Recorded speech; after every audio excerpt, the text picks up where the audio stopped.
श्रद्धा murder case के आरोपी आफताब का नार्को टेस्ट अब से ठीक 24 घंटे के बाद हो सकता है।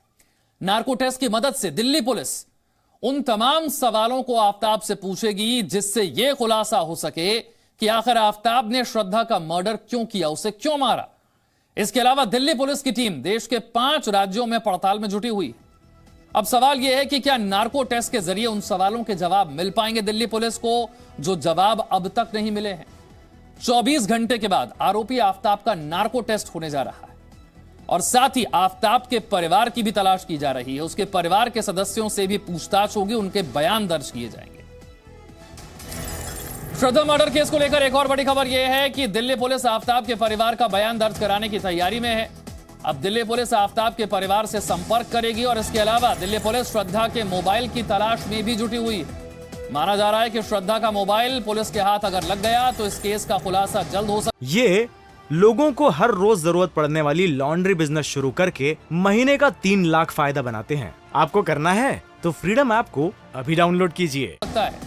दिल्ली पुलिस ने अब तक श्रद्धा की दोस्त शिवानी मात्रे, लक्ष्मण नादर, राहुल राय, गॉडविन रॉड्रिक्स और श्रद्धा के मैनेजर करण बारी, इसी के साथ श्रद्धा और आफताब के मकान मालिक के बयान दर्ज कर लिए हैं। महाराष्ट्र में मौजूद दिल्ली पुलिस की टीम आज मुंबई जाएगी। दिल्ली पुलिस श्रद्धा के मोबाइल फोन की तलाश करने वाली है। नीलेश शुक्ला और जानकारी के साथ हमारे साथ जुड़ रहे हैं। नीलेश, दिल्ली पुलिस की टीम मुंबई में है, आज मुंबई में किस तरह की हलचल होगी, इस केस की जांच को कैसे आगे बढ़ाया जाएगा? जी बिल्कुल विशाल, आपको अपडेट दे दें कि बीते 2 दिनों से लगातार दिल्ली की जो पुलिस टीम है वो मुंबई पहुंची है और लगातार करीबन 6 ऐसे लोगों के बयान दर्ज करवा चुकी है जो कि श्रद्धा के बेहद करीबी माने जाते हैं। इनमें से अधिकतर जो श्रद्धा के दोस्त हैं, ऐसे दोस्त जिनके साथ श्रद्धा ने एक अच्छा खासा समय स्पेंड किया था और लगातार आफताब की जो क्रूरता है उसको लेकर उसने अपना दर्द इन लोगों के साथ साझा किया था, जिसमें जिस प्रकार आपने नाम गिनाए, चाहे वो राहुल हो, गॉडविन हो या उसके मैनेजर हो, लगातार इन सदस्यों से बयान दर्ज करवाए गए कि कब श्रद्धा ने उनसे क्या शिकायत की थी और साथ ही साथ उनके द्वारा जो चैट हुई थी उसे भी इन सभी लोगों ने पुलिस के साथ साझा किया है। तो वहीं एक रूम मालिक के साथ भी पुलिस ने अपनी पूरी बातचीत दर्ज की है और समझने की कोशिश की है कि क्या आफताब शुरुआती दिनों से इसी प्रकार के व्यक्तित्व रहा है, उसकी पहचान इसी प्रकार रही है। और इन्हीं लैंड ओनर्स के कई ठिकानों पर जी मीडिया की टीम भी पहुंची और उनसे बात करने पर हमें इस बात की पुष्टि हुई कि जब श्रद्धा और आफताब एक दूसरे के साथ लिव इन में इन फ्लैट्स में रहा करते थे। बिल्कुल, कई सवालों के जवाब है जो दिल्ली पुलिस की टीम जानना चाहती है और दिल्ली पुलिस की जो टीम है वो मुंबई में आज किस तरह का एक्शन लेती हुई नजर आएगी, ये नीलेश बता रहे हैं। श्रद्धा मर्डर केस के आरोपी आफताब का नार्को टेस्ट अब से ठीक 24 घंटे के बाद हो सकता है। नार्को टेस्ट की मदद से दिल्ली पुलिस उन तमाम सवाल जो हैं वो आफताब से पूछेगी जिससे यह पता चल सके कि आखिर आफताब ने श्रद्धा का मर्डर क्यों किया। इसके अलावा दिल्ली पुलिस की टीम देश के 5 राज्यों में पड़ताल में जुटी हुई।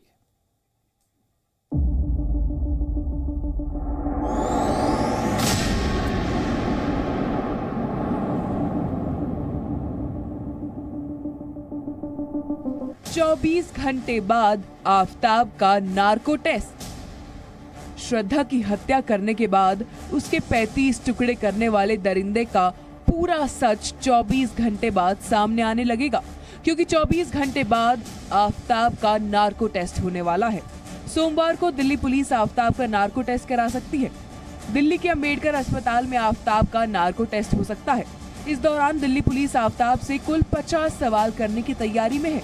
उन 50 सवालों में वो 12 अहम सवाल हम आपको बता रहे हैं, जिनके जरिए श्रद्धा मर्डर केस की असली वजह सामने आ सकती है और आफताब के गुनाह के हर वो सबूत मिल सकते हैं जिसकी तलाश में दिल्ली पुलिस शहर शहर भटक रही है।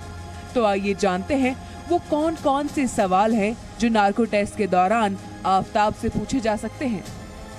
सवाल नंबर 1, श्रद्धा से तुम्हारी पहली मुलाकात कहाँ हुई? सवाल नंबर 2, क्या तुम्हारा श्रद्धा के घर भी आना जाना था? सवाल नंबर 3, तुम दोनों के रिश्ते कैसे थे? सवाल नंबर 4, तुम दोनों कब से एक साथ रह रहे थे? सवाल नंबर 5, क्या श्रद्धा के घर वाले तुम दोनों के रिश्ते से खुश थे? सवाल नंबर 6, मुंबई से निकलकर सबसे पहले कहाँ गए? सवाल नंबर 7, क्या तुमने मुंबई में नवंबर 2020 में श्रद्धा के साथ मारपीट की थी?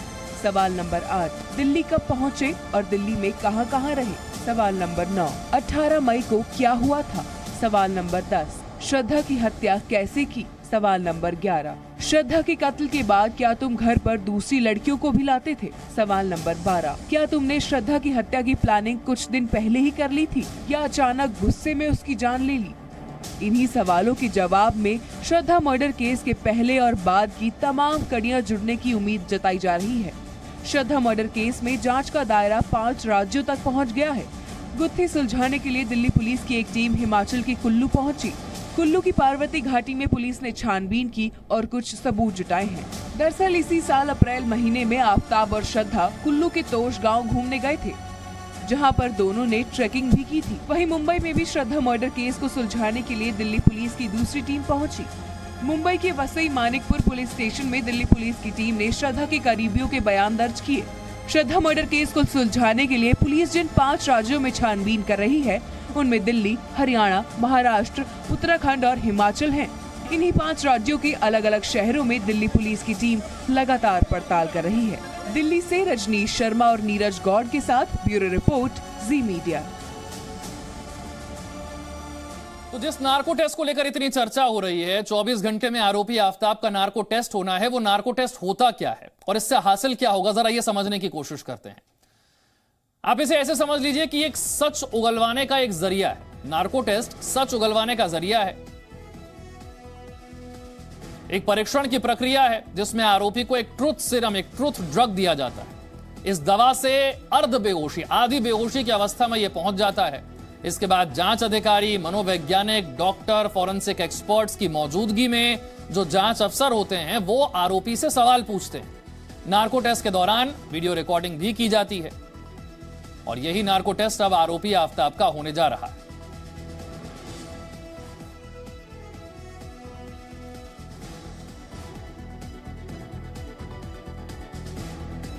नीलेश मेरे सहयोगी मुंबई से जुड़े हुए हैं। नीलेश, जैसा कि आपने बताया कि दिल्ली पुलिस की टीम जो है वो मुंबई में ही है और अब तलाश श्रद्धा के फोन की भी होगी। फोन से क्या ऐसी अहम जानकारी मिल सकती है? जी बिल्कुल विशाल, और इसलिए माना जा रहा है कि आज दिल्ली पुलिस का जो तीसरा दिन मुंबई में है वो बेहद अहम होने वाला है, क्योंकि ये भी एक सूत्र को द्वारा ये जानकारी दी गई कि दिल्ली पुलिस की एक और टीम आज मुंबई पहुंच सकती है और ये टीम विशेष तौर पर उस सेलफोन का पता लगाएगी जो कि श्रद्धा द्वारा उपयोग किया जाता था। क्योंकि जिस प्रकार उनके जो करीबी हैं, जो दोस्त हैं, वो लगातार श्रद्धा के जो अब्यूजिव चैट हैं वो शेयर कर रहे हैं, जिसमें श्रद्धा ये बात दर्शा रही है कि किस प्रकार आफताब उसे प्रताड़ित करता था।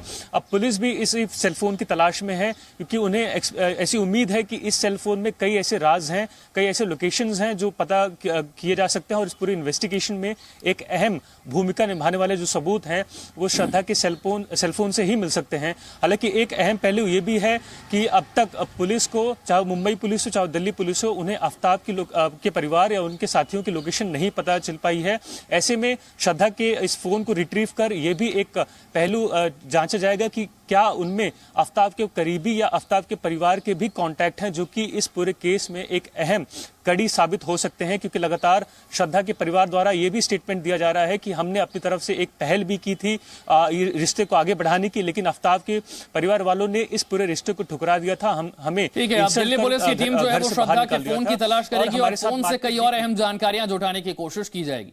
श्रद्धा मर्डर मिस्ट्री की पड़ताल में दिल्ली पुलिस मुंबई के कई इलाकों में छानबीन में जुटी है। इस बीच जी न्यूज भी श्रद्धा हत्याकांड से जुड़े हुए उन तमाम पहलुओं की पड़ताल में जुटा है जो इस केस की गुत्थी को सुलझाने में कारगर साबित हो सकते हैं।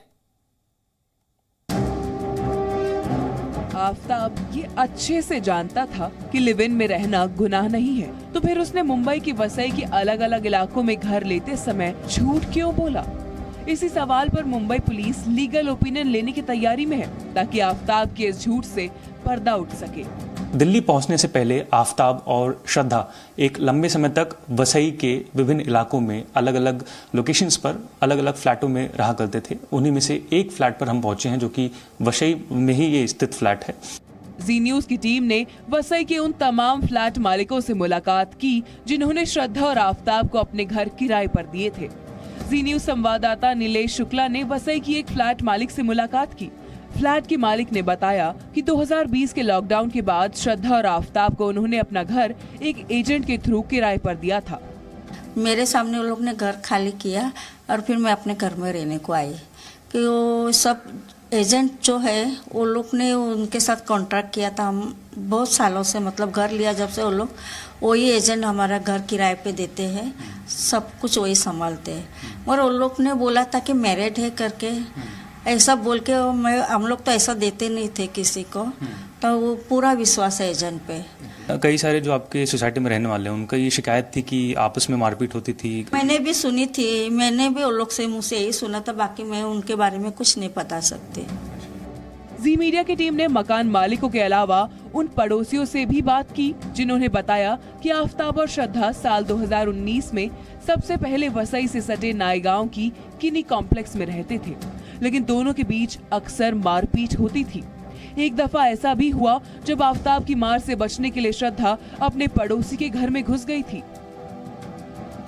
2019 में यानी कि कई वर्षों पहले करीबन 1 साल तक दोनों ने पति पत्नी के रूप में यहाँ पर जो रेंटेड अपार्टमेंट है वहाँ पर रहा करते थे। ये 506 उनका रूम नंबर हुआ करता था, जो कि 2019 में बताया गया। जो कि पड़ोसी हैं उन्होंने कैमरे पर आने से मना किया, लेकिन उन्होंने जानकारी दी कि 2019 में करीबन 1 साल तक वे इस बिल्डिंग में इस रूम में रहा करते थे। पड़ोसी ने ये भी जानकारी दी कि आफताब और श्रद्धा का जो रिलेशन था वो एक अब्यूजिव रिलेशन था। आफताब अक्सर श्रद्धा को पीटा करता था। एक दफ़ा ऐसा भी देखने मिला कि जब अपनी पिटाई से बचने के लिए श्रद्धा जो अपने पड़ोसी हैं उनके घर में घुस जाती है और उनसे मदद की गुहार करती है। वहीं वसई की रीगल अपार्टमेंट की एक फ्लैट मालकिन ने बताया कि आफताब और श्रद्धा जब उनके मकान में आए थे तब वो अपनी बेटी के घर पर रहती थी और उनके पड़ोसियों ने शिकायत की थी कि दोनों के बीच खूब झगड़े होते थे और नायगांव की तरह यहाँ भी दोनों ने खुद को शादीशुदा जोड़े के रूप में ही पेश किया था। ये वसई का रीगल अपार्टमेंट है। इसी की तीसरी मंजिल पर जो दोनों प्रेमी हैं, लिव इन पार्टनर हैं, आफताब और श्रद्धा, करीबन 8 से 10 महीने तक रहा करते थे। लैंड लेडी से हमने बात कर जाना और समझने की कोशिश की कि क्या उनकी कभी श्रद्धा या आफताब से मुलाकात हुई, तो उन्होंने जानकारी देते हुए बताया कि जब कॉन्ट्रैक्ट बना तो उस दरमियान वो शहर में नहीं थी, लेकिन जब कॉन्ट्रैक्ट समाप्त होने की बारी आई तब वो ज़रूर आफताब और श्रद्धा से मिली थी। श्रद्धा के स्वभाव को लेकर उन्होंने बताया कि श्रद्धा एक हंसमुख और मिलनसार लड़की थी।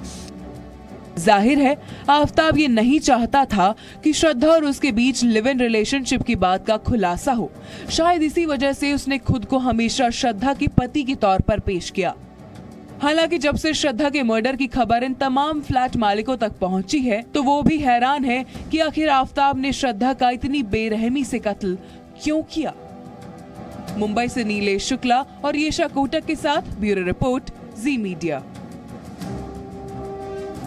आफताब और श्रद्धा को लेकर रोज नए नए खुलासे हो रहे हैं, लेकिन अब आपको श्रद्धा के कत्ल से जुड़ा सबसे बड़ा खुलासा हम बताने जा रहे हैं।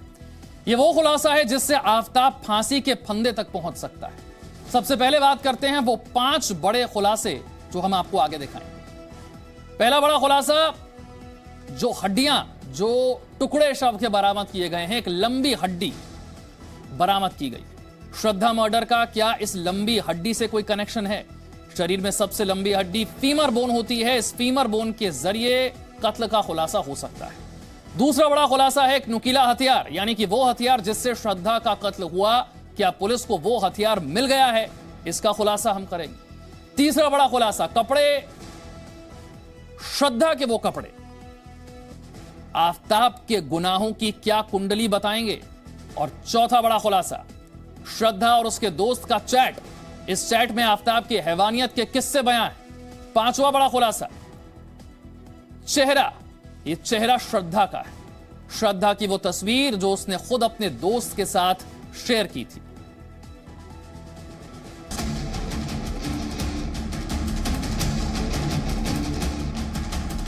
पिछले 8 दिनों से दिल्ली के मेहरौली के इन जंगलों की खाक छान रही दिल्ली पुलिस को अब तक श्रद्धा की ना तो खोपड़ी मिली है और ना ही हत्या में इस्तेमाल हथियार। लेकिन 16 नवंबर को पुलिस को जंगल से कुछ ऐसा मिला जिसे देखकर पुलिस की आंखें चमक उठी। पुलिस को जंगल से क्या मिला, ये बताने से पहले सीसीटीवी की ये तस्वीर देखिए। सीसीटीवी में दिखाई दे रहा ये शख्स कोई और नहीं, आफताब पूनावाला है। सुकून और इत्मीनान से जा रहा है। आफताब की पीठ पर एक बैकपैक दिखाई दे रहा है। आफताब का ये वीडियो 18 अक्टूबर सुबह 4 बजे का है। सीसीटीवी में आफताब सुबह 4 बजे मेहरौली के जंगल वाले रास्ते पर दिखाई दिया।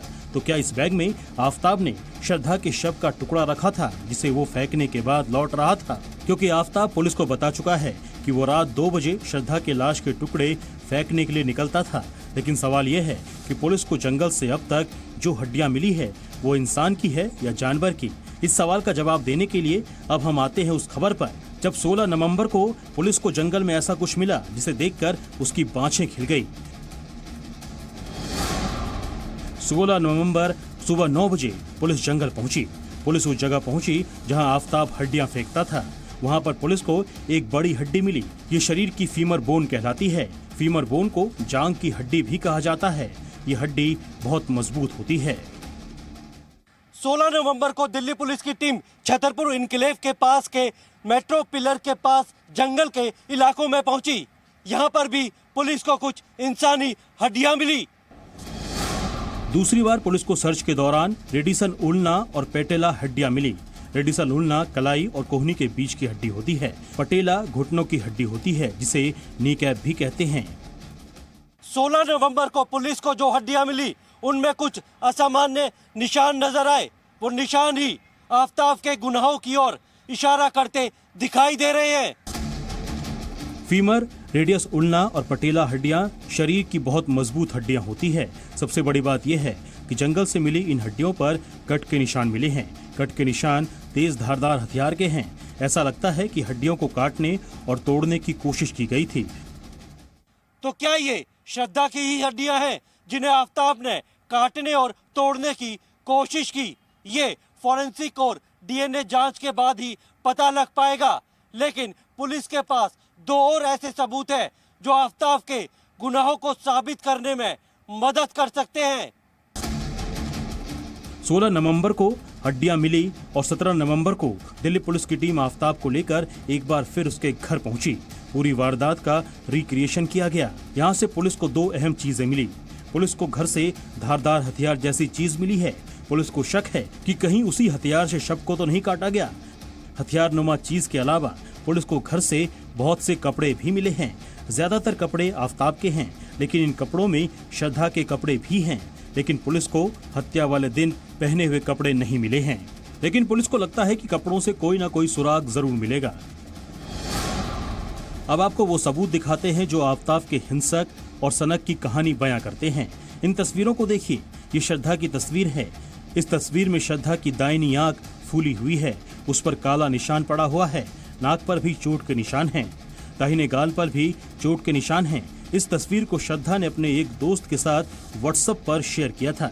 इस तस्वीर के साथ श्रद्धा और उसके दोस्त का चैट भी जी न्यूज के हाथ लगा है। श्रद्धा की तस्वीर देखकर उसका दोस्त उससे पूछता है कि उसकी नाक पर चोट कैसे आई। इस पर श्रद्धा जवाब देती है कि सीढ़ियों से गिरने की वजह से उसकी नाक की हड्डी टूट गई है। देखिए श्रद्धा और उसके दोस्त की चैट में और क्या क्या बातें हुई। जीसस, तुम्हारी नाक को क्या हुआ? गिर गई या कुछ और? फ्रैक्चर हो गया। ओह हाँ, मैं सीढ़ियों पर चढ़ने के दौरान फिसल गई। अब ठीक हो? हाँ, काफी हद तक ठीक हो गया। शायद कुछ हफ्तों में ठीक हो जाए। ये लोगों को हर रोज जरूरत पड़ने वाली लॉन्ड्री बिजनेस शुरू करके महीने का 3 लाख फायदा बनाते हैं। आपको करना है तो फ्रीडम ऐप को अभी डाउनलोड कीजिए।